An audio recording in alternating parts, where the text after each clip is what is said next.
हरियाणा दिव्यांगजन राज्य आयुक्त राजकुमार मक्कड़ ने कहा कि हरियाणा प्रदेश में दिव्यांगजनों के लिए खाली पदों की गणना का कार्य किया जा रहा है और आने वाले कुछ समय में दिव्यांगजनों के लिए 15,000 बैकलॉग की भर्ती को निकाला जाएगा और इस वर्ग के लोगों को रोजगार मुहैया करवाया जाएगा।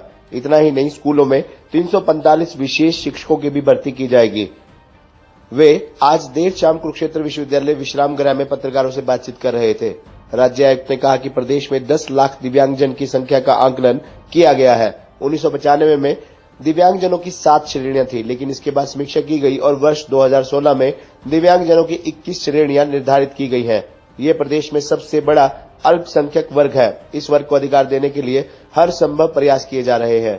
पिछली सरकारों में नौकरियों में 4% और पदोन्नति में 3% आरक्षण को समाप्त कर दिया गया था और दिव्यांगजनों को नौकरियों का लाभ नहीं मिल पाया था। अब प्रदेश में इनके लिए रिक्त पदों और इनके लिए पदों पर पिछली सरकारों द्वारा नियुक्त किए गए दिव्यांगजनों की गणना की जा रही है। उन्होंने कहा कि अनुमान के अनुसार दिव्यांगजनों की 15,000 भर्तियों को भरा जाना है और पदोन्नति में भी 1 जनवरी 1966 से 3% आरक्षण का लाभ दिया जाएगा। इनके लिए मेडिकल प्रमाण पत्र बनाने की प्रक्रिया को आसान कर दिया गया है। अब अस्पताल जाने की बजाय स्वावलंबन पोर्टल पर CSC के माध्यम से फॉर्म भरा जा सकता है। सरकार ने फर्जी प्रमाण पत्र पर रोक लगाने के प्रयास किए हैं और कई लोगों के खिलाफ FIR भी दर्ज करवाई गई है। अब प्रमाण पत्र बनाने की प्रक्रिया को पारदर्शी बनाया गया है। सरकार के प्रयासों से निजी क्षेत्र में भी दिव्यांगजनों को नौकरियों का लाभ मिलेगा। इसमें PF का पैसा सरकार की तरफ से दिया जाएगा। राज्य आयुक्त ने कहा कि स्कूलों में 345 विशेष शिक्षकों की भर्ती की जाएगी। इस भर्ती के बाद प्रदेश के प्राथमिक स्कूलों में विशेष शिक्षकों की संख्या 750 हो जाएगी। उन्होंने कहा कि प्रदेश में 32,000 दिव्यांग विद्यार्थी हैं। इन दिव्यांगजनों को सरकार की तरफ से औद्योगिक, रिहायशी व अन्य क्षेत्रों में प्लॉटों के लिए 5% का आरक्षण निर्धारित किया गया है। सरकार की तरफ से 9,500 स्कूली विद्यार्थियों को 1,950 रुपए पेंशन तथा प्रदेश में 1,51,000 60% वाले दिव्यांगजनों को 2,500 रुपए प्रति माह पेंशन दी जा रही है।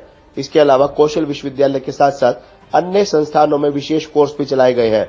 राज्य आयुक्त ने कहा कि सरकार की तरफ से अम्बाला सेक्टर 34 में 5 एकड़ भूमि पर लाइव सेंटर भी बनाया जा रहा है। इस पर 37 करोड़ 80 लाख रुपए का बजट खर्च किया जाएगा और इसमें 100 बेड का प्रबंध भी होगा। दिव्यांगताएं जो किसी लाभ के अंदर समायोजित नहीं की, जबकि वो उनको लाभ मिलना चाहिए। अब थैलेसीमिया है जिसके अंदर ब्लड चेंज होता है 15 दिन के बाद, जिसकी आयु 15 से 18 वर्ष और कोई अपवाद होगा तो 20 वर्ष तक जीवित रहता है। तो ऐसी बीमारी से पीड़ित परिवारों के साथ क्या स्थिति होती होगी। ऐसे और पार्किंसन है, भूलने की बीमारी है। तो ऐसे बहुत सारी दिव्यांगताएं थी। उसका रिव्यू होने के बाद 2016 में जो कानून बना आदरणीय नरेंद्र मोदी जी के आने के बाद, उसमें 21 प्रकार की दिव्यांगताओं को समायोजित किया गया।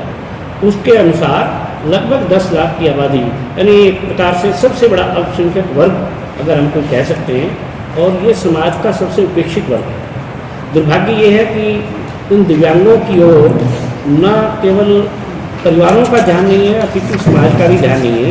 इसको ध्यान में रखते हुए हरियाणा सरकार के द्वारा अनेक प्रकार की योजनाएं इनके संबंध में चलाई जा रही हैं, जिनमें से प्रमुख रूप से जो पिछली सरकारों के समय बहुत बड़ी ज्यादती इनके साथ हुई है, नौकरियों में 4% आरक्षण 2016 के कानून में आया। 1995 के कानून के अनुसार 3% इनको आरक्षण मिलना चाहिए था, नौकरियों में आरक्षण, और इनकी पदोन्नति में भी आरक्षण मिलना चाहिए था। लेकिन दुर्भाग्य से पिछली सरकारों ने ये बता करके कि दिव्यांग उपलब्धि नहीं, इनकी नौकरियों पर जो इनका रोस्टर पॉइंट 1, 34 और 67 था, एक था जो हमारे चक्षु दिव्यांग हैं, ब्लाइंड जिसको हम कहते हैं, लो विजन, उनके लिए था 34 जो था 34, उस पर हियरिंग इम्पेयर्ड थे।